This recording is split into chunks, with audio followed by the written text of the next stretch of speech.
Hello नमस्कार साथियों, फिर से हाजिर हूँ आपके साथ लेकर के हिस्ट्री की एनसीईआरटी। तो क्लास 11th की हिस्ट्री की एनसीईआरटी में हमारा आज एक नया चैप्टर स्टार्ट होने जा रहा है। चैप्टर नंबर 6, मूल निवासियों का विस्थापन। जो पिछले चैप्टर हमने देखे थे उनमें सबसे पहले हमने जो यूरोप और विश्व का प्राचीन इतिहास देखा। उसके बाद हमने देखा किस तरह से यूरोप और विश्व के अंदर धीरे धीरे आधुनिकता आती है, और ये आधुनिकता इस हद तक बढ़ जाती है कि जो अमेरिका और ऑस्ट्रेलिया के लोग हैं, वहाँ के मूल निवासियों के जीवन में यूरोपीय लोग आधुनिकता के लिए दखलंदाजी करना शुरू करते हैं और उन देशों को अपना उपनिवेश बना के वहाँ के मूल निवासियों को ही वहाँ पे जीना दुश्वार कर देते हैं। तो इसीलिए इस चैप्टर का नाम रखा गया है मूल निवासियों का विस्थापन, कि किस तरह से अपने ही देश में लोगों का जीना जो है गुलामों की तरह हो जाता है। तो देखते हैं, हम चैप्टर में आगे बढ़ते हैं। इस अध्याय में अमेरिका और ऑस्ट्रेलिया के मूल निवासियों के इतिहास के कुछ पहलू पेश किए गए हैं।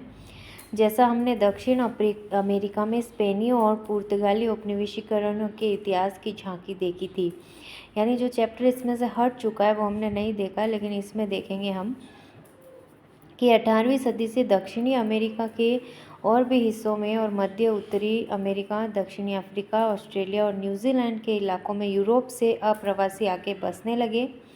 इस प्रक्रिया ने वहाँ के बहुत से मूल निवासियों को दूसरे इलाकों में जाने पे मजबूर कर दिया। यूरोपीय लोगों की ऐसी बस्तियों को कॉलोनी यानी उपनिवेश कहा जाता था। जब यूरोप से आए इन उपनिवेशों के बाशिंदे यूरोपीय मातृ देश से स्वतंत्र हो गए तो उन्हें राज्य या देश का दर्जा हासिल हो गया।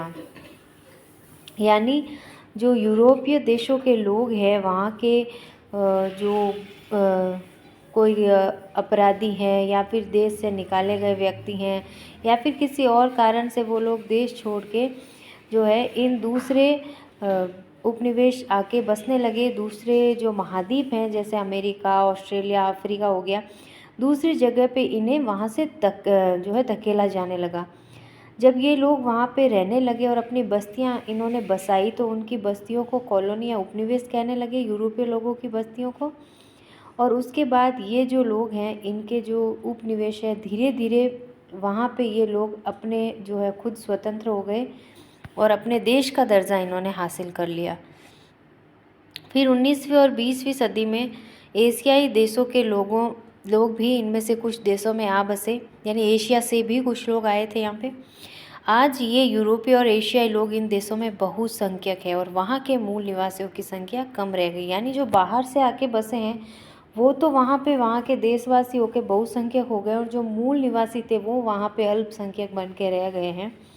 तो वे शहरों में मुश्किल से ही नज़र आते हैं और भूल गए हैं कि कभी देश का अधिकतर हिस्सा उन्हीं के कब्ज़े में था, और यह भी कि कई नदियों और शहरों इत्यादि के नाम देसी नामों से बने हैं।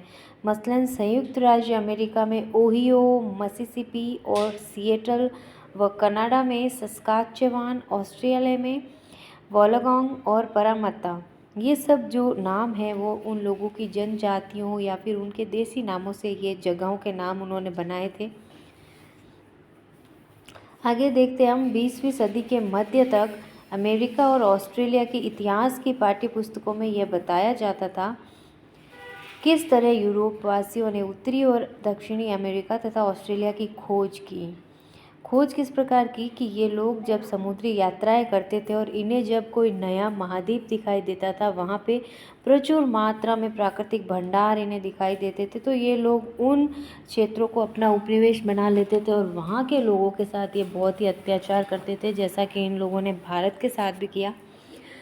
तो उनमें यहाँ के मूल बाशिंदों का शायद ही कभी जिक्र होता था, सिवाय यह बताने के कि यूरोपीय लोगों के प्रति उनका रवैया शत्रुतापूर्ण था। पर 1840 के दशक से ही अमेरिका में मानव विज्ञानियों ने उन पर अध्ययन आरंभ कर दिया। बहुत बाद में 1960 के दशक से इन मूल निवासियों को अपने इतिहास को लिखने या बयान करने यानी मौखिक इतिहास के लिए प्रेरित किया गया। आज इन मूल निवासियों द्वारा लिखे गए इतिहास और कथाकृतियों को पढ़ना संभव है। इन देशों में जाने वाले लोग वहाँ के संग्रहालयों में देसी कला की दीर्घाएं तथा आदिवासी जीवन शैलियों को दिखाने वाले विशेष संग्रहालय भी देख सकते हैं। संयुक्त राज्य अमेरिका में नया अमेरिकी इंडियन राष्ट्रीय संग्रहालय खुद अमेरिकी इंडियनों की देखरेख में बना है। अब हम देखते हैं यूरोपीय साम्राज्यवाद, यानी यूरोप लोग किस तरह से अपना साम्राज्य का विस्तार करने में लगे हुए थे। तो जो अपने साम्राज्य की विस्तारवादी भावना है उसी को कहीं ना कहीं साम्राज्यवाद नाम दे दिया गया, क्योंकि वाद जो शब्द है वो कहीं ना कहीं एक कट्टरता से जुड़ा हुआ है। तो स्पेन और पुर्तगाल के अमेरिकी साम्राज्य का 17वीं सदी के बाद विस्तार नहीं हुआ। तब तक फ्रांस, हॉलैंड और इंग्लैंड जैसे दूसरे देशों ने अपनी व्यापारिक गतिविधियों का विस्तार करना और अमेरिका, अफ्रीका और एशिया में अपने उपनिवेश बनाना शुरू कर दिया। यानी जब इंग्लैंड, फ्रांस और हॉलैंड के लोग आए तब उन लोगों ने स्पेन और पुर्तगाल, यानी सबसे पहले पुर्तगाल और स्पेन के लोगों ने ही उपनिवेश बनाना प्रारंभ किए, लेकिन वो लोग इतना विस्तार नहीं कर पाए। जबकि जो पीछे से लोग आए फ्रांस, इंग्लैंड वगैरह के, उन लोगों ने स्पेन और पुर्तगाल सभी को पीछे छोड़ के और बहुत आगे निकल गए ये लोग। आयरलैंड भी कमोबेश इंग्लैंड का ही उपनिवेश था, क्योंकि वहाँ बसे हुए ज़्यादातर भूस्वामी अंग्रेज ही थे। 18वीं सदी से ये बहुत साफ साफ दिखने लगा कि यद्यपि मुनाफे की संभावना ने इन लोगों को यहाँ उपनिवेश बसाने के लिए प्रेरित किया, लेकिन जो नियंत्रण इन्होंने स्थापित किया है उसकी प्रकृति में महत्वपूर्ण विविधताएं हैं। दक्षिण एशिया में व्यापारिक कंपनियों ने अपने को राजनीतिक सत्ता का रूप दिया, स्थानीय शासकों को हराया और अपने इलाके का विस्तार किया।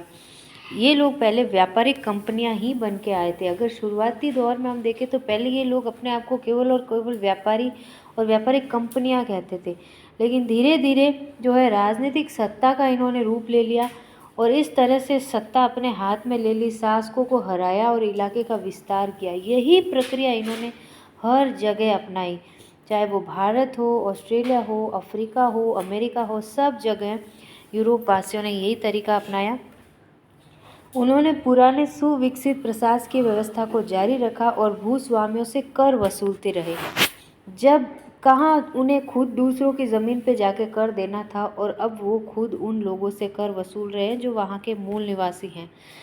तो बाद में उन्होंने व्यापार को सुगम बनाने के लिए रेलवे का निर्माण किया, खदानें खुदवाई, बड़े बड़े बागान स्थापित किए। हाँ, हम ये मानते हैं कि जितने भी जो आधुनिक चीज़ें हैं, कहीं ना कहीं रेलवे लाइनों का जो निर्माण है, खदानें हैं, ये जो खनिज पदार्थ निकालना, ये जो आधुनिकता है इन्होंने लाई, लेकिन ये सब इन्होंने केवल और केवल अपने फ़ायदे के लिए लाई, जो कहीं ना कहीं बाद में जाके इनके खुद के जो नुकसान का और इन देशों के स्वतंत्रता का भी कारण बनता है।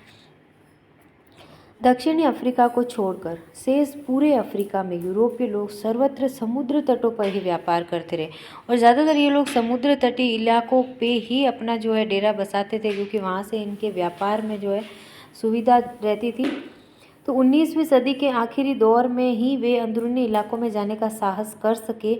इसके बाद कुछ यूरोपीय मुल्कों के बीच अपने उपनिवेशों के रूप में अफ्रीका का बंटवारा करने का समझौता हुआ। फिर ये लोग क्या करते थे, जो यूरोपीय देश थे ये उपनिवेशों का बंटवारा भी कर लेते थे। तो सेटलर यानी आबादकार शब्द दक्षिणी अफ्रीका में डच के लिए, आयरलैंड और न्यूजीलैंड और ऑस्ट्रेलिया में ब्रिटिश के लिए, और अमेरिका में यूरोपीय लोगों के लिए इस्तेमाल होता है। यानी ये लोग जो वहाँ पे जाके बसे इन्हें सेटलर या आबादकार कहा जाता है। इन उपनिवेशों की राजभाषा अंग्रेजी थी, कनाडा को छोड़कर, जहाँ फ्रांसीसी भी एक राजभाषा है। यानी कनाडा में फ्रांसीसी राजभाषा है, बाकी के जितने भी उपनिवेश है वहाँ की राजभाषा अंग्रेजी हो गई थी। अब हम देखते हैं नई दुनिया के देशों को यूरोप वासियों द्वारा दिए गए नाम। यानी ये लोग जब इन महाद्वीपों की ओर जाने लगे और उन्हें नए इलाकों का जो है खोज हुआ, उन्हें मिले नए नए इलाके, तो इन लोगों ने अपने हिसाब से इस नए क्षेत्रों को नई दुनिया नाम दिया और अपने हिसाब से इन क्षेत्रों का नामकरण किया। सबसे पहले देखते हैं हम अमेरिका। अमेरिका का नाम कैसे पड़ा? पहली बार अमेरिगो वेस्पुकी नामक जो यात्री था, वो यात्रा वृत्तांत छपने के बाद उसके बाद लोग जो है उस क्षेत्र को अमेरिका कहने लगे। फिर कनाडा जो है वो कनाटा से निकला हुआ शब्द है, जो कि 1535 में खोजी जॉक कार्टियर को मिली जानकारी के मुताबिक यूरोक्विस की भाषा में कनाडा का मतलब था गांव, यानी जो खोजी यात्री वहाँ पे जाते थे उनकी ही भाषा में कोई ना कोई लेख प्रकाशित होता था और उस क्षेत्र को वही नाम दे दिया जाता था। तो इनके हिसाब से जो हीरो किस भाषा है उसमें कनाडा जो गांव होता था, धीरे धीरे इसका नाम कनाडा हो गया। फिर हम देखते हैं ऑस्ट्रेलिया। ऑस्ट्रेलिया क्या है कि महान दक्षिणी महासागर में स्थित भूमि के लिए 16वीं सदी में प्रयुक्त नाम होता था। लैटिनी में दक्षिण को ऑस्ट्रल कहते हैं क्योंकि ऑस्ट्रेलिया सबसे दक्षिणी महाद्वीप है, इसीलिए इन लोगों ने जो दक्षिण को ऑस्ट्रेलिया कहना शुरू कर दिया, दक्षिणी क्षेत्र को। फिर न्यूजीलैंड कैसे नाम पड़ा कि हॉलैंड के तास्मान द्वारा दिया गया ये नाम है, जिसने सबसे पहले 1642 में इन टापुओं को देखा था। तो न्यूजीलैंड को सबसे पहले किसने देखा था? 1642 के अंदर जो हॉलैंड का तास्मान है उसने देखा। और डच भाषा में समुद्र को जी कहते हैं। तो इससे हम आइडिया लगा देते हैं कि न्यू यानी नया, जी यानी समुद्र और लैंड यानी भूमि, यानी एक नई समुद्री भूमि हमें मिली है, यानी न्यू जीलैंड। न्यू मतलब नया हो गया, जी मतलब समुद्र और लैंड मतलब भूमि, समुद्री भूमि। तो जो नई समुद्री भूमि देखी तो उसने नाम दे दिया न्यूजीलैंड। फिर देखते हैं हम जियोग्राफिकल डिक्शनरी। इसमें अमेरिका और ऑस्ट्रेलिया के ऐसे 100 से ज़्यादा स्थल और नामों की सूची दी गई है जो न्यू से शुरू होते हैं। और न्यू इनके आगे नाम क्यों पड़ा? क्योंकि इन लोगों ने इन क्षेत्रों की खोज की और इनको एक न्यू नाम दे दिया कि ये हमारे लिए नए हैं, इसलिए हर क्षेत्र के आगे न्यू लगा दिया इन्होंने। फिर हम देखते हैं उत्तरी अमेरिका। अब हम उत्तरी अमेरिका में किस तरह से इन लोगों ने अपने उपनिवेश बनाने शुरू किए इसको देखते हैं हम। उत्तरी अमेरिका का महाद्वीप उत्तर ध्रुवीय व्रत से लेकर कर्क रेखा तक और प्रशांत महासागर से अटलांटिक महासागर तक फैला हुआ है। जब हम वर्ल्ड मैप देखते हैं ना, समझ लीजिए ये पूरा वर्ल्ड मैप है। इसमें यहाँ पे हमें उत्तर और दक्षिणी अमेरिका दिखाई देते हैं, यहाँ पे एशिया, यूरोप, अफ्रीका और यहाँ पे ऑस्ट्रेलिया, और यहाँ पे हमें जो है आर्कटिक महाद्वीप, आर्कटिक यहाँ पे महासागर और ये अटलांटिक यहाँ पे महाद्वीप हमें दिखाई देता है। तो उत्तरी अमेरिका जो है यहाँ पे उत्तरी ध्रुव से लेकर के और कर्क रेखा जो भूमध्य रेखा के ऊपर होती है, कर्क रेखा, और नीचे होती है मकर रेखा। तो उत्तरी जो महाद्वीप है ये ध्रुव से लेके उत्तरी अमेरिका का और प्रशांत महासागर से लेके अटलांटिक, यानी ये बीच वाला जो यूरोप और अमेरिका के बीच का महासागर है ये अटलांटिक महासागर, और इसके इधर वाला प्रशांत महासागर। तो प्रशांत से लेके अटलांटिक तक और उत्तरी ध्रुव से लेके कर्क रेखा तक ये इसका विस्तार है। अगर आपको ऐसे समझ में नहीं आता तो ये समझ लीजिए ये ग्लोब है और ये ग्लोब के ऊपर उत्तरी ध्रुव होता है, ये भूमध्य रेखा, ये कर्क रेखा और ये मकर रेखा, और ये हो गया दक्षिणी ध्रुव। तो उत्तरी ध्रुव से लेके कर्क रेखा तक और इधर आ गया प्रशांत महासागर, इधर अटलांटिक महासागर। तो इस एरिया में जो है कनाडा या फिर उत्तरी अमेरिका का जो पूरा क्षेत्र है वो फैला हुआ है। कई बार इसका भूगोल हमें पूछ लिया जाता है, इसका क्षेत्र, इसलिए आपको इतना डीपली इसको समझना है। अगर मैप होता तो बड़ी आसानी से हमें समझ में आ जाता। तो पथरीले पहाड़ों की श्रृंखला के पश्चिम में अरिज़ोना और नेवाडा की मरुभूमि है, यानी जो पथरीले पहाड़ों की श्रृंखला है इस महाद्वीप के अंदर, उसके पश्चिम में अरिज़ोना और नेवाडा की मरुभूमि भी है और थोड़ा और पश्चिम में सिएरा नेवाडा के पर्वत भी हैं। ये जो नाम है ये विश्व भूगोल में बहुत इम्पोर्टेंट भूमिका निभाते हैं। इनके पूर्व में ग्रेट मैदानी इलाके, ग्रेट यानी विस्तृत झीलें, मिसिसिपी और ओहियो और अप्पलाचिया पर्वतों की घाटियाँ भी हैं। दक्षिणी दिशा में मैक्सिको है, यानी उत्तरी अमेरिका का जो दक्षिणी भाग है उसके भाग में मैक्सिको है। कनाडा का 40% इलाका जंगलों से ढका हुआ है। कई क्षेत्रों में तेल, गैस और खनिज के संसाधन भी पाए जाते हैं, जिसके चलते संयुक्त राज्य अमेरिका और कनाडा में ढेरों बड़े उद्योग हैं। आजकल कनाडा में गेहूं, मकई और फल बड़े पैमाने पर पैदा किए जाते हैं और मत्स्य उद्योग वहाँ का एक महत्वपूर्ण उद्योग है। अगर हम देखें तो जो वर्ल्ड के अंदर मोस्टली जंगल, वर्षावन हमें देखने को मिलते हैं वो अमेरिका महाद्वीप में ही देखने को मिलते हैं। तो उत्तरी अमेरिका और लगभग दक्षिणी अमेरिका का जो पूरा क्षेत्र है वो हमें पूरा जंगलों से भरा हुआ ही दिखता है। और विश्व का जो सबसे बड़ा वन क्षेत्र है अमेज़न वर्षा वन, वो भी अमेरिका में ही है। तो खनन उद्योग और बड़े पैमाने की खेती का विकास पिछले 200 सालों में ही यूरोप, अफ्रीका और चीन के अप्रवासियों के हाथों हुआ है। लेकिन यूरोप वासियों की जानकारी में आने से पहले हजारों सालों से उत्तरी अमेरिका में लोग रह रहे थे। यानी ये लोग भले ही बाद में गए हो, लेकिन इनसे पहले भी वहाँ के मूल निवासी यानी आदिवासी लोग जिन्हें ये कहते हैं, वो रहते ही थे। तो मूल निवासी के बारे में अब हम पढ़ते हैं कि उत्तरी अमेरिका के सबसे पहले बाशिंदे 30,000 साल पहले बेरिंग स्ट्रेटस के आर पार फैले हुए भूमि सेतु के रास्ते एशिया से आए और 10,000 साल पहले आखिरी हिम युग के दौरान वे और दक्षिण की तरफ बढ़े। और अमेरिका में मिलने वाली सबसे पुरानी मानव कृति एक तीर की नोक जो 11 साल पुरानी है। तकरीबन 5,000 साल पहले जब जलवायु में ज़्यादा स्थिरता आई तब वहाँ पे आबादी बढ़नी शुरू हुई। फिर हम यहाँ पे देखते हैं नेटिव, जो मूल बाशिंदा हमें शब्द दिया गया है उसका मतलब होता है ऐसा व्यक्ति जो अपने मौजूदा स्थान यानी निवास स्थान में ही पैदा हुआ हो, यानी जहाँ पे वो पैदा हुआ है वही उसका मूल स्थान होगा। नेटिव का मतलब भी यही है कि जहाँ वो इंसान पैदा हुआ है। 20वीं सदी के आरंभिक वर्षों तक यह पद यूरोपीय लोगों द्वारा अनेक उपनिवेशों के बाशिंदों के लिए इस्तेमाल होता था। यानी जो उपनिवेशों के लोग हैं, बासिंदे हैं, उनके लिए ये लोग नेटिव शब्द यूज़ करते थे। यहाँ पे हम एक उदाहरण देखते हैं जो कि विलियम मैकलिश का है, अमेरिका से पहले का दिन। अमेरिका की पूर्व संध्या यानी जब यूरोपीय लोग आए और इस महाद्वीप को उन्होंने अमेरिका नाम दिया, उससे ठीक पहले तक विविधता हर जगह पसरी हुई थी। लोग 100 से भी ज़्यादा ज़बानें बोलते थे। वे शिकार, मछली पकड़ना, संग्रहण, बागवानी और खेती में से जो जो मुमकिन हो वो सब आजमाते हुए अपनी जीविका कमाते थे।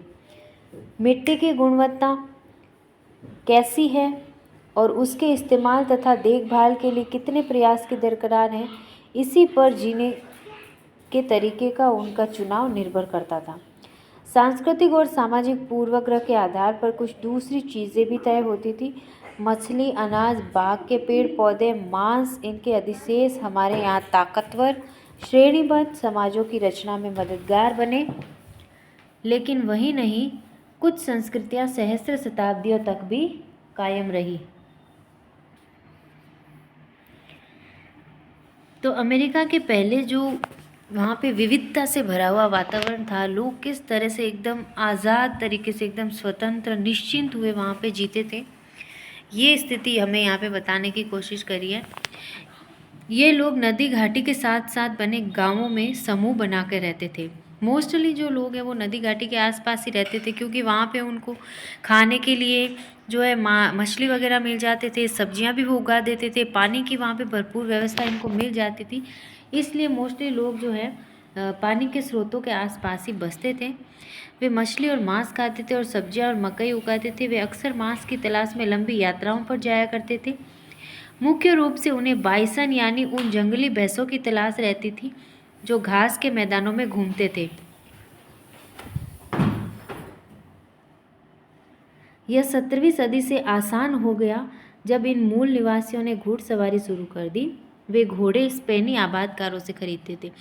यानी जब ये लोग किसी भोजन की तलाश में या घास के मैदानों की तलाश में इधर से उधर घूमते थे, ये और आसान तब हो गया जब इन लोगों ने घुड़सवारी सीख ली।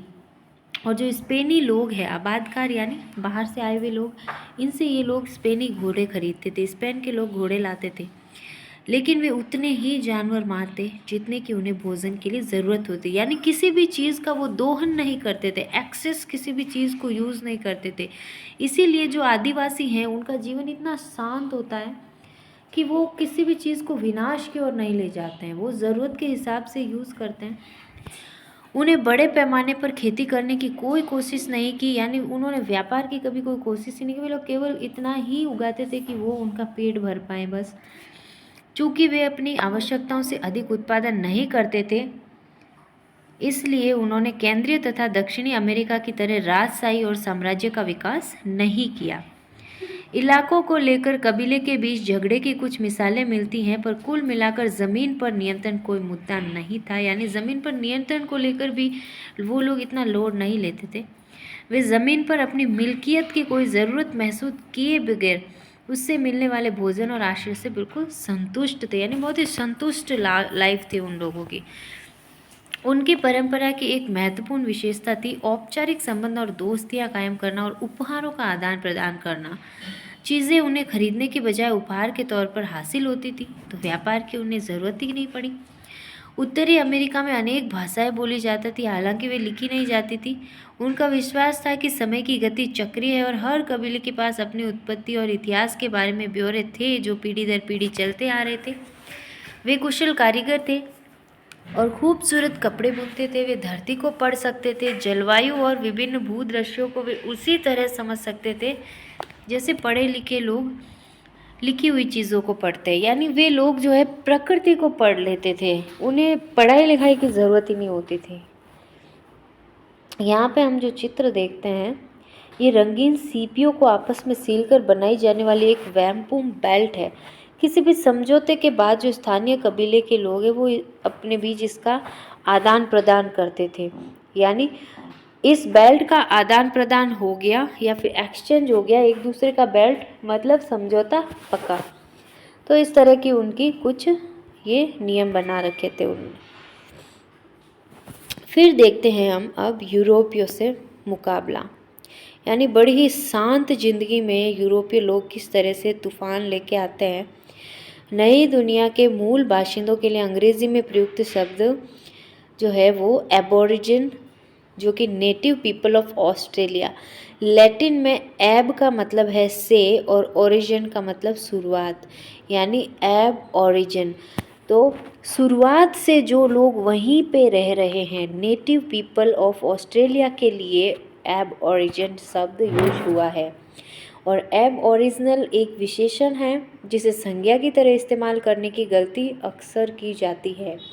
यानी एब ओरिजिनल एक विशेषण है, वहाँ पे रहने वालों की विशेषता है, लेकिन संज्ञा की तरह कई बार उनके नाम की जगह पे ये यूज़ कर लिया जाता है।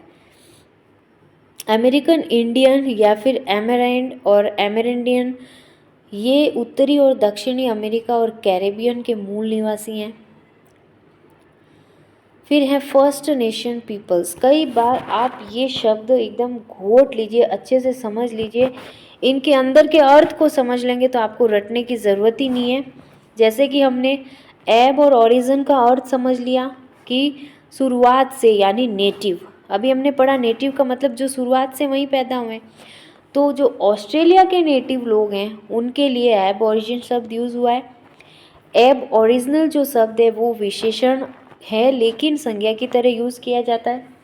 फिर हम देखते हैं अमेरिकन इंडियन जो शब्द है या फिर अमेरिका और इंडिया से मिलकर बना हुआ शब्द, जिसमें एमेरिंडिया एमर इंडियन, ये उत्तरी और दक्षिणी अमेरिका और कैरेबियन सागर के आसपास के जो मूल निवासी हैं उनके लिए किया गया है।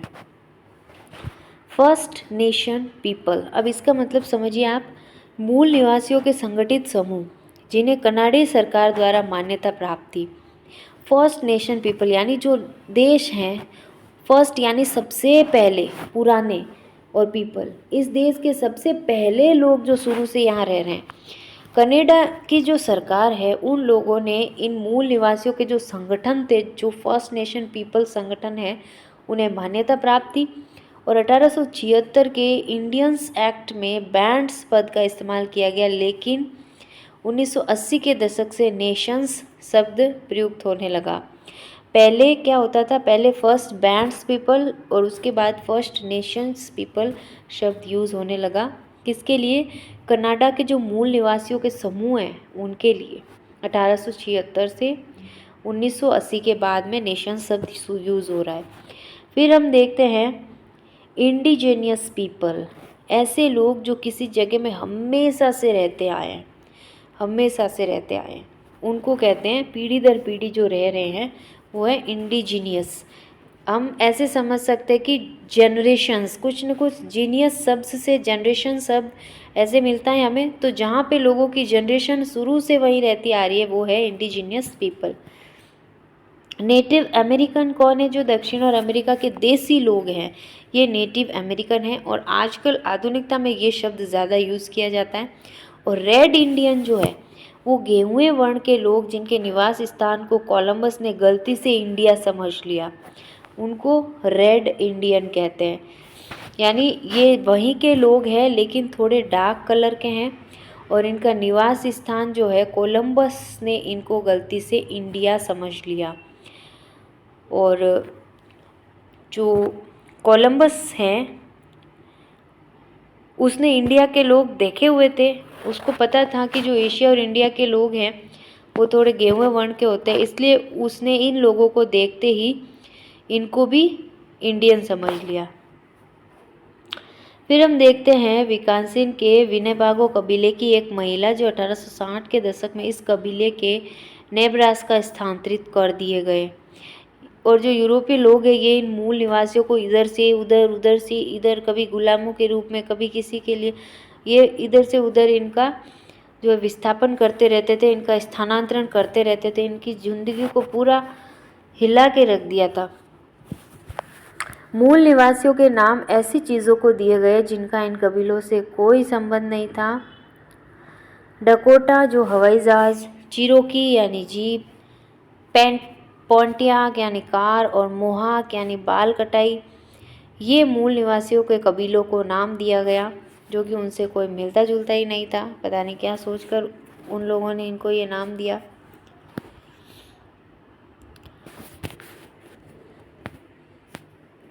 तो साथियों आज हमने इन यूरोपियन के जो दिए हुए नाम हैं, इन नेटिव लोगों के, इनकी शब्दावली हमें देखी। एक बार और आप इसको रिवाइज़ कीजिएगा, बहुत अच्छे से याद हो जाएगी, बहुत ही ईजी है, इतना कोई हार्ड नहीं है।